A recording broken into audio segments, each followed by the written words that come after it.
When I started at Trackunit back in November 2023, there actually was no RevOps and there really was no foundational structure. So we have sales ops, but more really focused on firefighting, ad hoc, what do we need just in time requests. Our CRM was built with the order intake, not a true CRM mindset.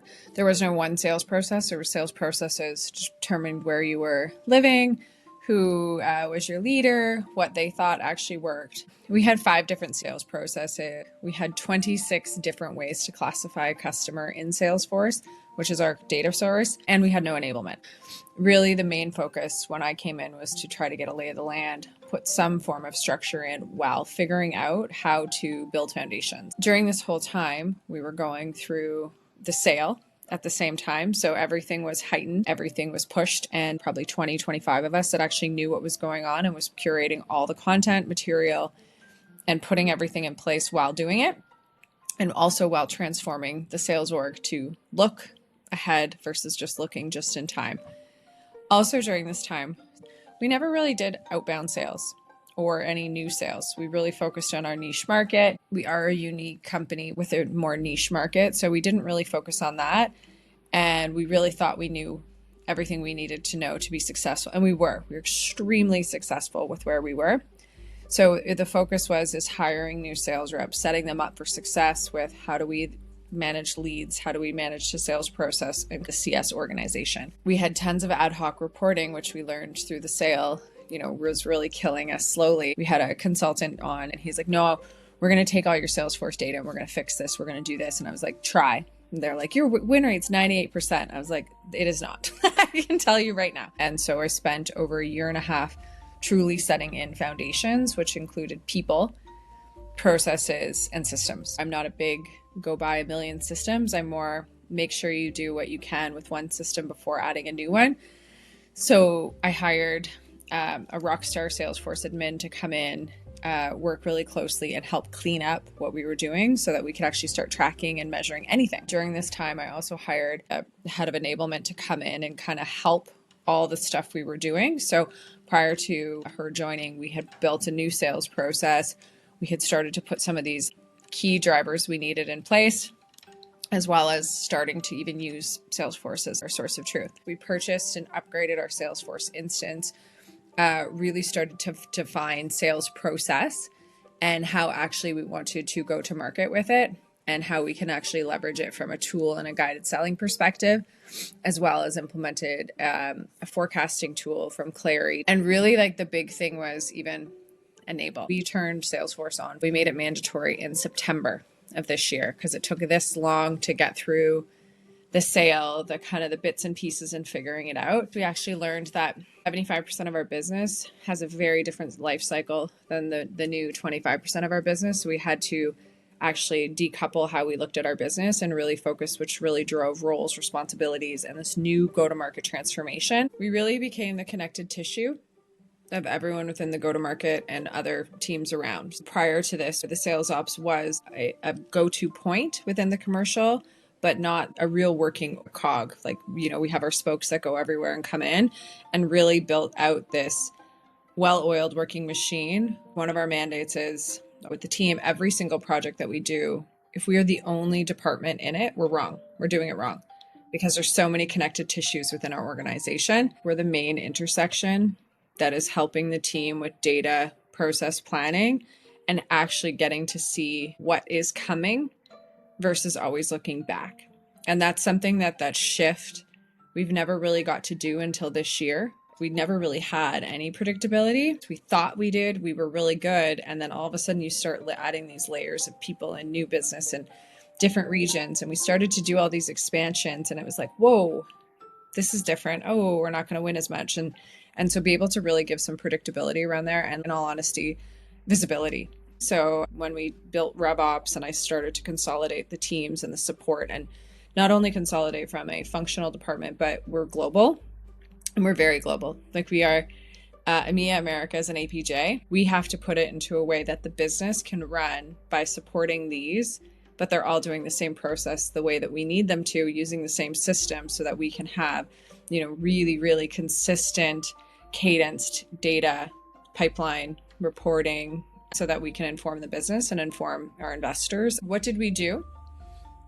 What are we doing right now? What does the outlook look like? And in that outlook, is there risk? We just hired a new leader, and I remember her going and looking at the deck and being like, oh my God, how is someone supposed to spend 15 minutes and get through this? And I was like, wow, you're right. Like, we are just producing now too much. We've actually synthesized it down to, what does our board need to see? What do the leadership team need to see? What does the company need to see? And what do the reps need to see? And what does RevOps need to see?